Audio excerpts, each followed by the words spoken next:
Louvado seja o nome do nosso Deus. Eu queria convidar você a abrir a palavra do Senhor no livro de Salmos, Salmo 92. Salmo que será a nossa meditação nessa noite. Salmo 92. Hino de gratidão a Deus.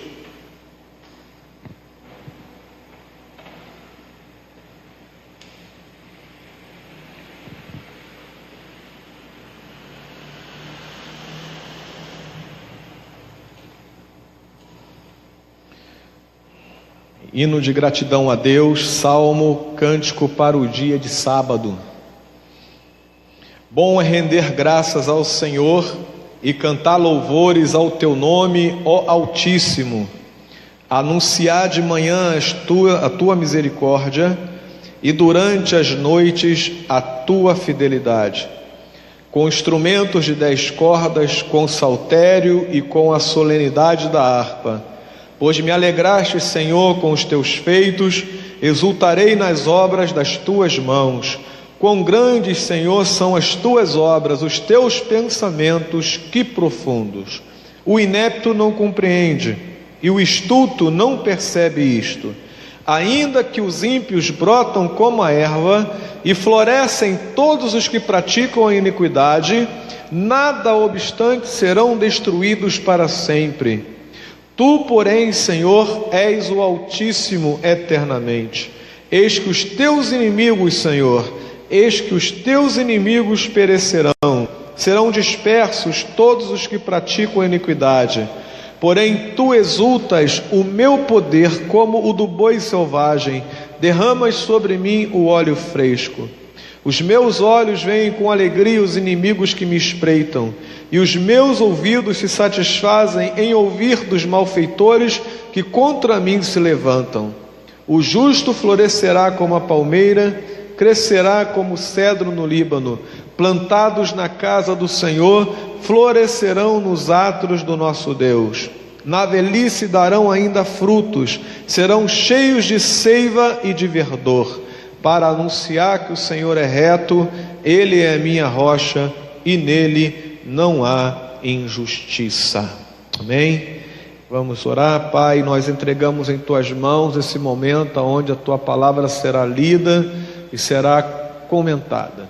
Nós pedimos, Senhor, a Tua bênção sobre este momento, para que o Teu povo seja alimentado e abençoado pela Tua palavra. Nós oramos e Te agradecemos, em nome de Jesus. Amém, Senhor. Amém. Irmãos, é interessante quando nós começamos a estudar o livro de Salmos, como nós percebemos que este livro é um livro abençoado e abençoador. O livro de Salmos, como nós temos visto e temos ouvido, não é? É um livro de celebração ao Deus, não é?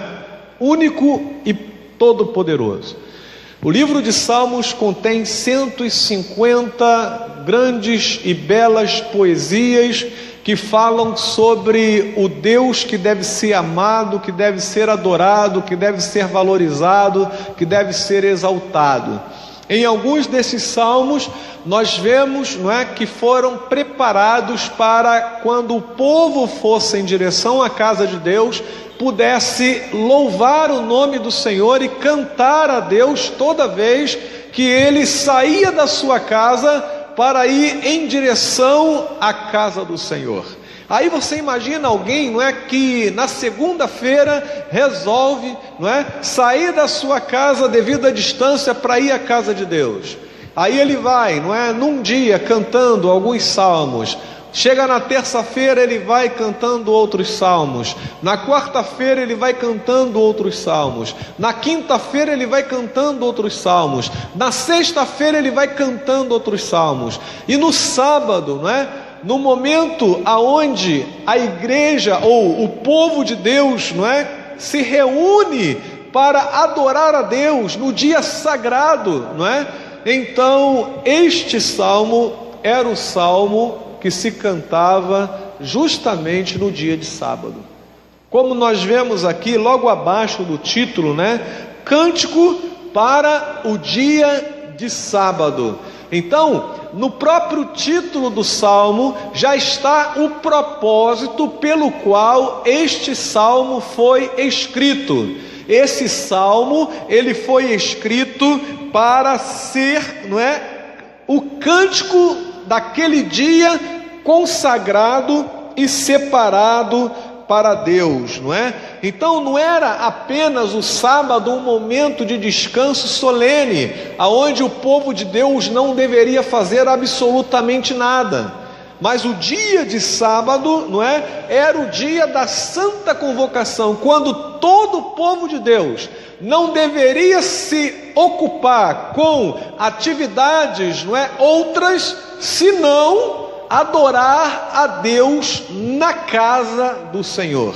Então o povo era convocado a se dirigir à casa de Deus, e ao se dirigir à casa de Deus, ele cantava alguns salmos, e quando chegava na casa de Deus, quando chegava no dia consagrado ao Senhor, no dia separado para o Senhor, então naquele dia eles entoavam o Salmo 92, Então esse salmo, ele foi composto para poder ser usado no culto a Deus, naquele momento onde o povo estava reunido na casa de Deus, separado para cultuar e adorar ao Senhor, Então veja que esse salmo, ele vem falar sobre esse momento onde o povo está diante de Deus, esse momento onde o povo volta a sua atenção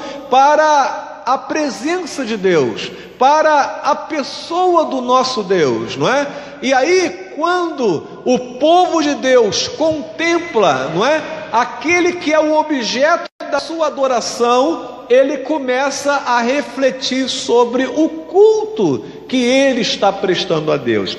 Quando nós, que somos pecadores, que somos limitados, que somos pessoas falhas, entram na presença de um Deus santo, de um Deus perfeito, de um Deus que é grandioso, então nós que somos imperfeitos, nós que somos falhos, nós que somos limitados, começamos a olhar para nós e começamos a refletir sobre o tipo de culto que nós prestamos a Deus. Esse Salmo 92 fala sobre o culto que nós prestamos a Deus. E a pergunta que eu faço nesta noite é exatamente essa: quando você vem no dia da santa convocação, quando você vem à casa do Senhor, seja na quarta-feira, seja no domingo, ou quando você entra na presença do Senhor na tua casa, Você se preocupa com a qualidade do seu culto?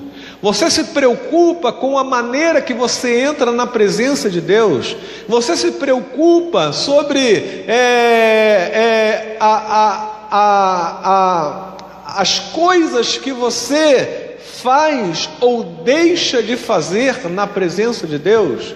O salmista, quando fala do Salmo 92, ele fala sobre as características do culto a Deus. E é algo que a gente deve pensar e refletir quando nós pensamos nisso. Então eu gostaria de falar rapidamente sobre essas características e pensarmos, se essas características são encontradas no culto que nós prestamos ao Senhor. Se elas são encontradas, aqui na Igreja Presbiteriana de Marechal Hermes, se elas são encontradas quando você vai em algum lugar de adoração, ou quando você está dentro da tua casa, abrindo a tua Bíblia, orando e cantando a Deus, porque essas características, elas têm que acompanhar a nossa vida em todos os momentos que nós cultuamos ao Senhor. Então o que esse salmo fala em primeiro lugar? Ele vem falar, que o salmo, ou o culto ao Senhor, ele promove, o louvor e anuncia as grandezas de Deus, os atos de Deus, quem Deus é e aquilo que Deus tem feito na nossa vida. Quando nós cultuamos a Deus, nós temos que exaltar os atos do Senhor, quem Deus é e o que Deus tem feito. Versículo 1 ao versículo de número 4, não é? O versículo 1 diz: bom é render graças ao Senhor e cantar louvores ao teu nome, ó Altíssimo, não é? E o que ele tem feito? Anunciar de manhã a tua misericórdia e durante as noites a tua fidelidade, com instrumento de 10 cordas, com saltério e com a solenidade da harpa, pois me alegraste, Senhor, com os teus feitos, exultarei nas obras das tuas mãos. Quão grandes, Senhor, são as tuas obras, os teus pensamentos, que profundos. Irmãos, parece óbvio, mas às vezes o verdadeiro sentido do louvor, ele se perde para a nossa religiosidade. Nós entramos na casa de Deus, nós cantamos, nós lemos a palavra de Deus, nós oramos, mas essa manifestação religiosa nem sempre é acompanhada com um verdadeiro desejo de proclamar e anunciar quem Deus é e os atos de Deus na nossa vida. O salmista estava feliz porque no dia do Senhor ele ia à casa de Deus para dizer o que Deus estava fazendo na sua vida. Ele estava lá para dizer: olha, Deus foi misericordioso comigo, Deus tem sido fiel comigo, os atos do Senhor na minha vida têm se manifestado, e por isso eu estou aqui na casa de Deus. Eu estou aqui cantando com o saltério, eu estou aqui tocando com a harpa, eu estou aqui prestando o meu melhor culto ao Senhor, porque aquilo que está se manifestando no meu culto é, na verdade, o reflexo do que Deus tem feito na minha vida. É isso que ele está dizendo: anunciar de manhã as tuas misericórdias e durante a noite a tua fidelidade. Tu me alegraste com os teus feitos, exultarei nas obras das tuas mãos. Ele está relatando o que Deus estava fazendo com ele. E aí, irmãos, fica uma reflexão para nós. Quando nós entramos na porta da igreja, quando nós entramos, ou entramos diante do Senhor no nosso quarto, quando nós cultuamos a Deus na rua, será que nós temos anunciado o que Deus tem feito na nossa vida? Será que esse culto é reflexo daquilo que Deus tem feito na nossa vida? Será que você pode, durante o culto, proclamar o que Deus tem feito na tua vida? As curas, as libertações, as respostas de oração, as confirmações, daquilo que Deus tem falado na sua palavra? Será que esses atos de Deus no dia a dia têm feito diferença no teu culto? E a verdade é, irmãos, que muitas igrejas estão vazias, porque as pessoas ainda não entenderam que o importante para o crente é se dirigir ao Senhor, seja na sua casa, ou seja na casa do Senhor, para refletir aquilo que o Senhor tem realizado nas suas vidas. Se os templos estão vazios, a pergunta que eu faço é: Deus não tem feito nada na vida dessas pessoas? Se os bancos estão vazios, a pergunta que eu faço é: Deus não fez nada na vida do membro desta igreja? Durante a semana não houve nenhuma manifestação dos atos de Deus na vida dos membros desta igreja? Durante a semana não houve nenhuma manifestação da misericórdia de Deus na vida dos membros dessa igreja? Durante a semana não houve nenhuma manifestação da fidelidade de Deus na vida dos membros desta igreja? Será que numa quarta-feira não tem ninguém que possa vir à casa do Senhor para dizer: Senhor, eu estou aqui para louvar o Senhor pela tua bondade, teus atos na minha vida, na minha família? por aquilo que tu está fazendo no meu emprego, por aquilo que o Senhor está fazendo na minha igreja. Será que não tem ninguém para chegar e falar isso num culto dedicado ao Senhor? Irmãos, é importante que não caiamos na religiosidade, porque se cairmos na religiosidade, nós só vamos à casa de Deus quando está na escala do boletim. Não é? Se der, eu vou durante a semana. Olha, eu vou à noite, de manhã eu não vou não, porque sábado, não é? Teve muita coisa, então eu dormi tarde, aí eu vou descansar domingo de manhã. E nós acabamos, irmãos, não temos a alegria e o prazer de entrar na presença do Senhor, para durante uma música, durante uma canção, durante uma oração, durante a leitura da palavra, nós declararmos para Deus: olha, eu louvo o teu nome, eu exulto o teu nome pelos teus feitos na minha vida, pelas tuas misericórdias que foram derramadas, pela tua fidelidade que tem se manifestado a cada dia. A pergunta continua: aonde estão os crentes que durante a semana recebem a manifestação dos atos do Senhor na sua vida? As igrejas deveriam estar cheias, irmãos, deveriam estar cheias, não é, de pessoas com o coração alegre por sentirem Deus agir na sua vida e na sua casa. As igrejas deveriam estar cheias, mas infelizmente o que nós percebemos é que a religiosidade, muitas vezes, ela toma o lugar do verdadeiro louvor e adoração. Agora, esse salmo também fala, não é, que o culto ao Senhor é repúdio também, não é, de certa forma, ao estilo de vida daqueles que daqueles que desprezam a Deus.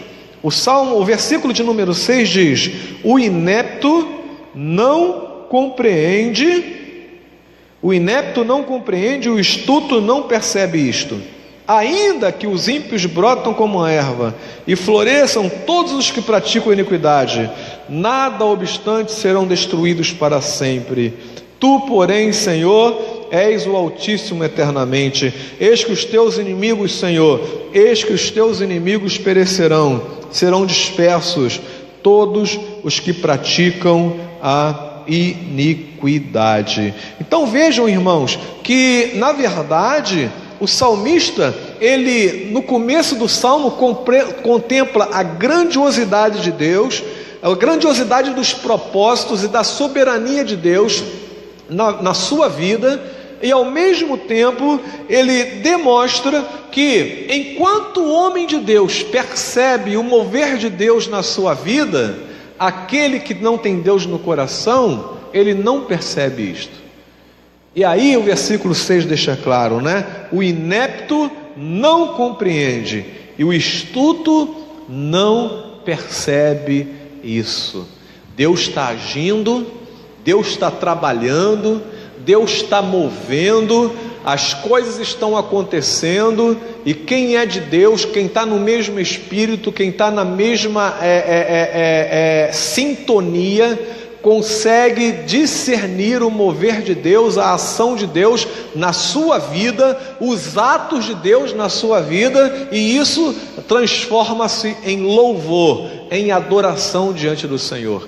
Mas a Bíblia diz: o inepto, não é? Ou aquele que não tem, não é, nenhum tipo de aptidão, ele não compreende isso. O estulto, não é, não percebe isto. O louco, ele não percebe isso, não é? Ele não percebe que Deus está agindo e por isso merece ser adorado e o seu nome ser reverenciado e ser, não é, motivo de exaltação. É por isso que alguém que se chama, né, de filho de Deus, alguém que se chama de crente, alguém que se chama de homem de Deus ou mulher de Deus, não pode, irmãos, não é, sentir-se, não é, totalmente desprovido de motivos para celebrar ao Senhor, porque a Bíblia nos ensina no Salmo 92, as misericórdias do Senhor devem ser anunciadas de manhã, a fidelidade do Senhor à noite. Todo dia Deus tem abençoado, de manhã é uma bênção, à noite é uma bênção, à tarde é outra bênção. Deus tem nos coberto de bênçãos. Por isso, não é, que aquele que não se move em direção a Deus é chamado de inepto, é chamado de estulto, é chamado de louco, porque somente um louco, somente alguém que não está em sintonia com Deus, ao olhar Deus agir, não transforma isso num culto, numa adoração, num genuíno e verdadeiro louvor, não é? Então, o salmista, ele repudia esse estilo de vida, não é? De pessoas que não conseguem perceber o mover de Deus. E como tem gente assim, não apenas lá fora, mas também dentro da igreja. Gente que está dentro da igreja, está sentada nos bancos da igreja, gente que ouve mensagens constantemente, mas não consegue perceber os atos das misericórdias, da fidelidade de Deus se manifestando diariamente na sua vida. Ele não consegue perceber, não é, nas mínimas coisas, o mover de Deus. Ele não consegue perceber no pão de cada dia que ele toma logo de manhã o mover de Deus, e que isso pode ser transformado e deve ser transformado em culto ao Senhor. Ele não consegue perceber que quando ele abre a porta do guarda-roupa e tira uma roupa para vestir, é o ato de bondade de Deus se manifestando na vida dele. Ele não consegue perceber que quando ele vai para o emprego, aquele emprego é bênção de Deus para a sua vida, e isso deve resultar em adoração ao Senhor. Ele não consegue perceber que quando ele acorda, tem uma família na sua casa, que é bênção de Deus, e por isso, não é, é a manifestação dos atos de Deus na sua vida, e deve ser transformada em culto. Essa não percepção, ela é denunciada no Salmo 92 como sendo algo que desagrada a Deus. E todo aquele que cultua o Senhor, porque consegue perceber isto, ao mesmo tempo que ele cultua, ele está denunciando quem não faz. Porque se eu faço, é porque eu tenho a sensibilidade de perceber que Deus está agindo, que Deus, não é, está fazendo alguma coisa. Nós lemos no livro de Mateus, capítulo 7, não é, que Jesus diz, não é, se vós que sois maus sabem dar boas dádivas aos vossos filhos, quanto mais o vosso Pai Celestial vos dará aquilo que vocês pedirem. Deus é bom e tem feito muitas coisas boas nas nossas vidas. Essa deve ser a motivação do nosso culto. E mesmo que Deus não faça, a motivação do nosso culto é Ele, somente Ele e a sua presença nas nossas vidas. Amém, irmãos? Então essa é uma característica interessante neste culto. Agora, vejam bem, que na verdade o salmista vai falar, não é, que esse culto ao Senhor, ele reflete também uma condição daqueles que são salvos. Ou seja, não é, a qualidade do culto reflete em que condição está aqueles que prestam este culto. Se aqueles que prestam o culto são pessoas que têm, não é, uma qualidade espiritual alta, então o culto ele vai ter, não é, uma qualidade alta. Agora, se aqueles que prestam culto ao Senhor, não é, são pessoas que não se preocupam com a qualidade de seu culto, então a qualidade do seu culto será realmente uma qualidade muito pobre. Mas a Bíblia fala, não é, sobre isso. E aí o verso 12 ao verso 15 vem falar algo interessante. Ela fala assim, ó: o justo florescerá como a palmeira, crescerá como cedro no Líbano, plantados na casa do Senhor, florescerão nos seus átrios, não é? Florescerão nos átrios do nosso Deus, na velhice darão ainda frutos, serão cheios de seiva e de verdor, para anunciar que o Senhor é reto, Ele é a minha rocha, e nele não há injustiça. Então vejam, irmãos, que é interessante o que a Bíblia fala sobre isso, porque na verdade aqui está a qualidade daquele que presta o culto ao Senhor. Ele fala aqui, não é, que o justo florescerá como a palmeira. E é interessante porque a palmeira tem como característica algumas coisas interessantes. Por exemplo, independente da estação, ela independe da estação do ano para florescer e dar frutos.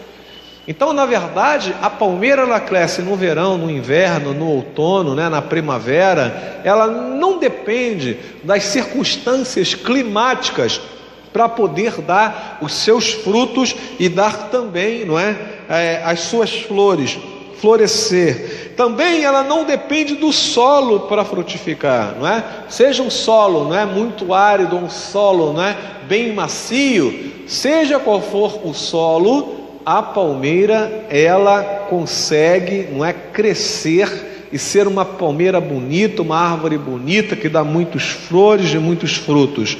E a verdade é que as raízes da palmeira elas crescem e crescem muito, e crescem com muita força até procurar o lençol freático, aonde encontrará água para manter a força das suas raízes. Essa não é característica, o salmista fala daquele que cultua a Deus. O justo florescerá como a palmeira, ou seja, independente das circunstâncias que estão ao redor, independente, não é, do solo, daquilo que você esteja vivenciando naquele momento, você florescerá, você dará frutos, você será uma pessoa que abençoará aonde você estiver. E como característica da palmeira, você procurará insaciavelmente água. E que água é essa que a Bíblia nos ensina? A água da vida, o Senhor Jesus. Também o texto fala, não é, que esse justo é comparado ao cedro no Líbano, crescerá como o cedro no Líbano. E é interessante que o cedro no Líbano, ela é uma árvore imponente, é uma árvore grande, é uma árvore que se destaca das outras árvores, né? Quando você vê uma foto do cedro do Líbano, né, você percebe que ela se destaca no meio das outras árvores pela sua grandiosidade. E aí a gente começa a estudar outras características do cedro, né? É o tamanho das raízes, que é praticamente o dobro do tamanho, não é? Ou melhor, quase que o mesmo tamanho da árvore, né? Então, se você tem o cedro, né, com uma altura, você pode crer que as suas raízes elas têm praticamente o mesmo tamanho da terra para baixo, não é isso? E há também algumas características do cedro do Líbano. Demora 5 anos para começar a crescer, não é? E ela se apoia em rochas que para umas árvores é obstáculo, mas para o cedro do Líbano, não é? Crescer perto das rochas faz com que ela se mantenha muito firme, não é? E na idade adulta chega a 40 metros. Então vejam, né, essa característica do cedro do Líbano, uma árvore imponente, uma árvore forte, não é? Uma árvore que cresce e demora um pouco a crescer, né, para ter maturidade, mas quando cresce, cresce e cresce muito. E essa é a característica, não é, que o Salmo 92 fala do justo, daquele que cultua a Deus, não é? Essa imponência, essa força, não é? Essa característica que a própria Bíblia fala no verso 10, não é? De um boi selvagem, de alguém que tem a força, mas não a sua própria força, a força que provém do Senhor, não é isso? Também há uma característica, não é? Daquele que cultua a Deus, verso 3: plantados na casa do Senhor, florescerão nos átrios do nosso Deus. E é interessante, não é, que o átrio era a parte de fora do templo, e no templo de Israel tinha 4 tipos de átrios, né? Tinha um átrio dos gentios, onde aqueles que não eram judeus ficavam. Tinha o átrio só aonde os homens podiam estar. Tinha a parte aonde só as mulheres podiam estar, e tinha a parte que somente os sacerdotes poderiam estar. E a verdade é que todos encontravam um espaço e o seu devido lugar na casa de Deus. E é assim que Deus faz. Quando Deus age na nossa vida, não é? Ninguém fica órfão, ninguém fica parado, ninguém fica, né, infrutífero. Nós crescemos, nós florescemos na presença do Senhor e na casa do Senhor. Nós temos, não é, a capacidade de abençoar pessoas tanto lá fora como aqui dentro também. E essa característica daqueles que cultuam a Deus é algo interessante. E por último ele diz, né? Na velhice darão ainda frutos, serão cheios de seiva e de verdor, diz o verso de número 14. E aqui, irmãos, nós vemos como característica o seguinte: não há aposentadoria na caminhada cristã. Você pode se aposentar lá fora, não é? Pela quantidade de anos que você se dedicou ao seu trabalho, e muitos se aposentam lá fora pelo esforço do seu trabalho durante 35 anos, ou durante, não é, o tempo que agora a legislação disser que você tem direito a se aposentar. Mas na casa de Deus não há aposentadoria. A Bíblia diz que na velhice ainda darão o quê? Frutos, ainda serão bênção, ainda continuarão a agir e abençoar a vida daqueles que estão dentro da casa de Deus e daqueles que estão fora da casa de Deus. Essa é a característica, não é? Daqueles que na velhice darão frutos. Não há aposentadoria para o crente. O crente só para quando o Senhor o chama, não é?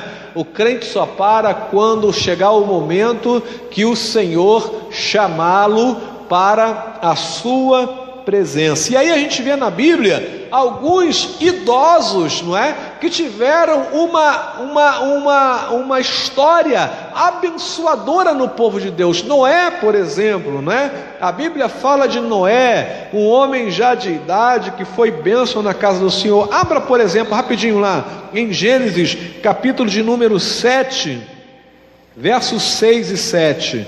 Olha o que diz a Bíblia aí, ó. Gênesis 7, versículo 6 e 7. Olha lá o que diz. Tinha Noé quantos anos? Tinha Noé quantos anos? 600 anos de idade, quando as águas do dilúvio inundaram a terra. Por causa das águas do dilúvio, entrou Noé na arca, ele com seus filhos, sua mulher e as mulheres dos seus filhos.